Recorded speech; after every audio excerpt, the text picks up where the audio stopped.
ஹரஹர நம பார்வதி பதஜே ஹரஹர மகாதேவ. தென்னாடுடைய சிவனை போற்றி, எந்நாட்டவர்க்கும் இறைவா போற்றி.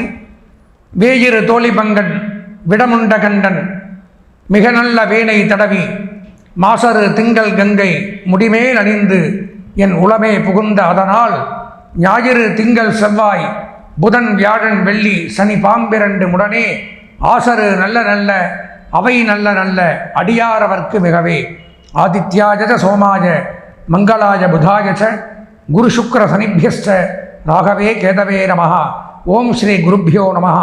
ஓம் ஸ்ரீ மகா கணபதஜே நமஹ. ஓம் நவக்கிரகேபியோ நமஹ. ஓம் வாக்தேவியை நமஹ. ஓம் சமஸ்த தேவதாபியோ நமஹ. அன்பார்ந்த எங்களுடைய நெக்ஸ்ட் ஜென் தொலைக்காட்சி நேயர்களுக்கு உங்களுடைய ஜோதிட ஆச்சாரியர் ஜோதிட குரு சிவஸ்ரீ சரவணமாணிக்க சிவாச்சாரியர், முதல்வர் காஞ்சி காமகோடி பீடம் வேத சிவ ஆகம குருகுலம் சங்கரமடம் காஞ்சிபுரம். அலைபேசி 9865098370. அடியனுடைய பணிவான வணக்கங்கள் மற்றும் ஆசீர்வாதங்கள். நான் தற்சமயம் காண இருக்கக்கூடிய பதிவு அப்படின்னு பார்த்தீங்கன்னா மாத ராசி பலன்கள் அப்படிங்கிற தலைப்பு. இது என்ன மாத ராசி பலன்கள் அப்படின்னு நிறைய பேர் கேட்கலாம். மாத ராசி பலன்கள் அப்படின்னா இந்த கிரகங்கள் அப்படிங்கிறத முதல்ல பார்க்கணும். இந்த உலகம் இயங்குவது இந்த கிரகத்தை அடிப்படையாக கொண்டு தான் உலகமே இயங்கும். 9 கோள்கள் உங்களுக்கெல்லாம் தெரியும். சூரியன், சந்திரன், அங்காரகன், புதன், குரு, சுக்கிரன், சனி, ராகு, கேது. இவாளை வைத்துத்தான் இந்த உலகத்துக்கு தலைவிதியே. அன்றாட என்ன நடக்கும், அடுத்த வருஷம் என்ன நடக்கும், எல்லாத்தையும் நிர்ணயிக்கிறது. நல்லதும் சரி கெட்டதும் சரி இந்த உலகத்தை இயக்கக்கூடியது 9 கிரகங்கள். இந்த 9 கிரகங்களும் நமக்கெல்லாம் எப்படி சொந்த வீடு இருக்கோ அந்த மாதிரி கிரகங்களுக்கு வீடு அப்படின்னு சொல்லக்கூடியது இந்த 12 ராசிகள். அதாவது மேஷம், ரிஷபம், மிதுனம், கடகம், சிம்ஹம், கன்னி, துலாம், விருச்சிகம், தனுசு, மகரம், கும்பம், மீனம், இப்படி 12 ராசி. ஒன்று நல்லா தெரிஞ்சுக்குங்க, நமக்கெல்லாம் வீடு இருக்குது அப்படிங்கிற காரணத்தினால நாம் பிறந்ததிலிருந்து வாழ்நாள் முழுவதும் வீட்டிலே யாரையும் தங்கி இருக்குமா? இருக்கிறதில்ல. பல வேலைகளாக பல காரியங்களாக வாழ்நாள் முழுவதும் அங்கேயும் இங்கேயும் ஓடுனா தானே அதாவது பிறவி பெருங்கடல் நீந்தவர் நீந்தார் இறைவனடி சேராதார் திருமூலர் சொல்லுவார். பிறவிங்கிறது பெருங்கடல், அது நீந்தினா தான் இறைவன்கிட்ட போக முடியும். நீந்தாமல் கரையோ நின்றே இருந்தால் போக முடியாது. அந்த மாதிரி அன்றாட வாழ்க்கையில் ஓடி ஆடி அங்கேயும் இங்கேயும் அலைஞ்சி சம்பாரித்து சேர்த்து பையன் புள்ள வீடு மனை வாகனம் வசதி இதுக்குத்தான் எதை நோக்கி ஓடுகிறோம் என்று யாருக்கும் தெரியாது. ஆனால் ஓடிகிட்டே இருக்கும். அப்படி ஓடக்கூடிய காலகட்டத்தில் இந்த கிரகங்களை வைத்துத்தான் நம்மளுடைய நகர்வுகள் அப்படிங்கிறது அன்றாட நகர்வுகள் நகருது.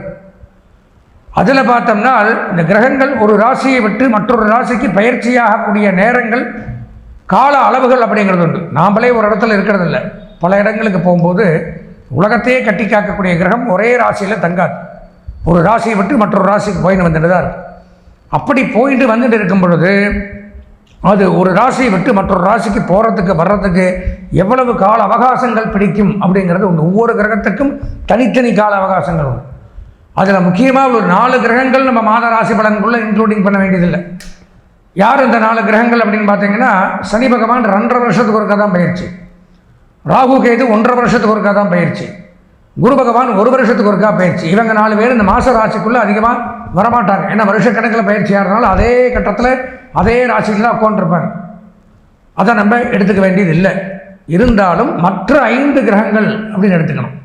சூரிய பகவான் 1 மாதத்திற்கு ஒருக்கா பயிற்சி, சந்திர பகவான் 2.5 நாளுக்கு ஒருக்கா பயிற்சி, செவ்வாய் புதன் சுக்கிரன் 1.5 மாதத்துக்கு ஒருக்கா பயிற்சி. அப்போது இந்த கிரகங்கள் மாறி மாறி நஞ்சும். எந்த மாதம் இந்த 5 நாள் பயிற்சி ஆகலாம், 10 நாளில் பயிற்சி ஆகலாம், அடுத்த மாதத்தில் 10 நாள் ஒன்று பயிற்சி ஆகலாம். இந்த 5 கிரகங்களும் இந்த மாதத்துக்குள்ள ஏதாவது பயிற்சியாகி நமது 12 ராசிகளுக்கும் நன்மை தீமைகளை செய்ய இருக்கா அப்படிங்கிறத நம்ம பொதுவாக ஜென்ரலாக கோச்சார ரீதியாக பார்க்குறோம். அக்யூரேட்டாக இதை விட தெளிவாக பார்க்கணும் அப்படின்னா தெளிவாக இந்த மாதம் நமக்கு இப்படித்தான் இருக்குன்னு தெரிஞ்சுக்கணும்னா அவரவர்கள் சொந்த ஜாதகத்தை பார்க்கணும். அதை வச்சு தான் 100க்கு 100% முழுமையாக என்னால் சொல்ல முடியும். இது பொது பலன். கோச்சார பலன்கிறது எல்லா யூடியூப் சேனலும் சரி, யார் இது சொன்னாலும் சரி, பொதுவான பலன்களை தான் சொல்ல முடியும்.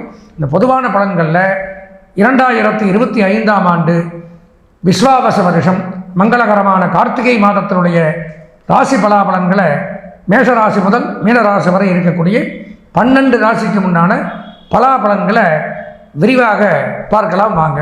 அன்பார்ந்த எங்களுடைய மூலம், பூராடம், உத்திராடம் ஆகிய நட்சத்திரத்தில் பிறந்த தனுசு ராசி நேயர்கள், ரொம்ப சிரமத்தில் இருக்கக்கூடியவர்கள். நல்லா இருந்தீங்க, திடீர்னு சிரமம் வந்தது, திடீர்னு நல்லா இருக்க போகிறீங்க. என்ன காரணம்னா சனி வக்கரமாக இருக்க அதிசாரத்தில் வந்தது. அப்போது பல கஷ்டங்களையும் துன்பங்களையும் எவ்வளவு ஜான் ஏறினால் முழம் சறுக்குன்னு சொல்லுவாங்க.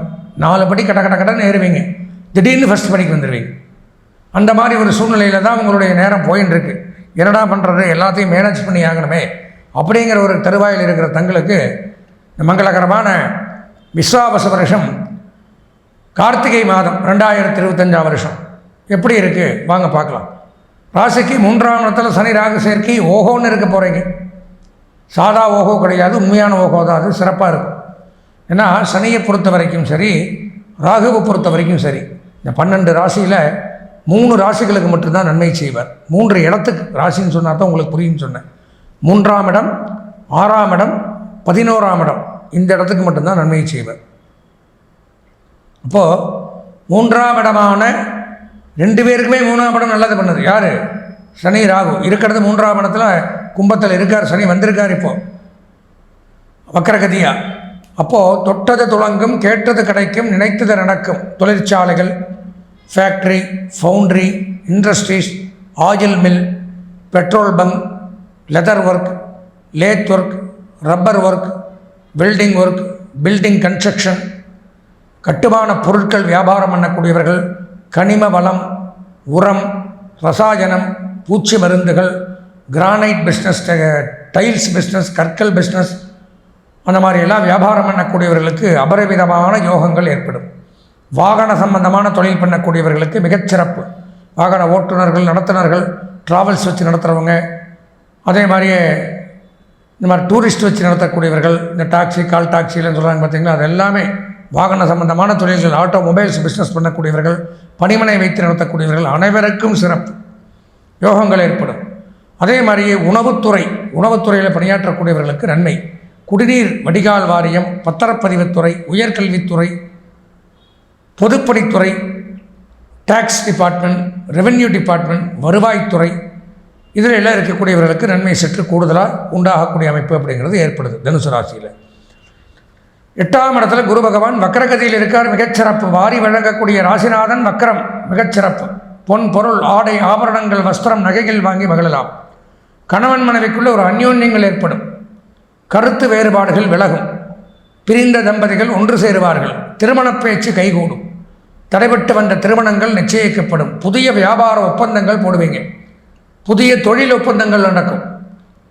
புதுசாக வருமானத்திற்கு உண்டான யோசனைகளை செய்வீங்க. பெரிய மனிதர்களுடைய சந்திப்பு கிடைக்கும்.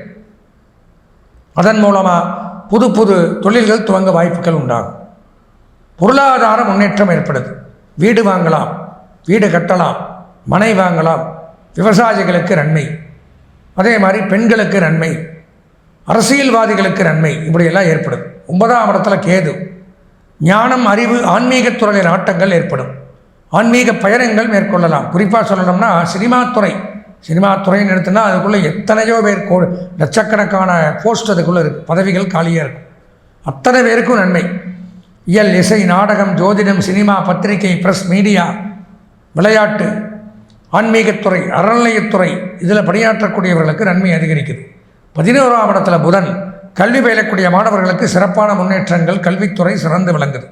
அதே மாதிரியே புதன் இருக்கிறதுனால ஒரு கணக்கு வழக்கு, ஆடிட்டிங் தொழில் பண்ணுறவங்க, அக்கௌண்டன்ட் பார்க்குறவங்க, எழுத்து, teaching professional, IT, engineering, computer, trading, marketing, agencies, business பண்ணக்கூடியவர்கள், வியாபாரிகளுக்கு பெரும் செல்வம் ஏற்படுது. தனுசு ராசி அப்படின்னு எடுத்துட்டால் பொதுவாக 90% நன்மைகள் இந்த மாதத்தில் ஏற்படுது அனைவருக்குமே. இந்த மாதம் அதிர்ஷ்டமான வண்ணம் மஞ்சள், அனுகூலமான திசை வடகிழக்கு, அதிர்ஷ்டமான எண் 7, வணங்க வேண்டிய தெய்வம் சிவபெருமான். கண்டிப்பாக சிவபெருமானையும் வணங்கி இதற்கும் தங்களுடைய சுய ஜாதகம், சொந்த ஜாதகத்தையும் ஒரு முறை தவறாமல் பார்த்து இந்த மாதத்தை இனிமையான மாதமாக மாற்றிக்கொள்ள ஆசீர்வதித்து விடைபெறுகிறேன். நன்றி, வணக்கம்.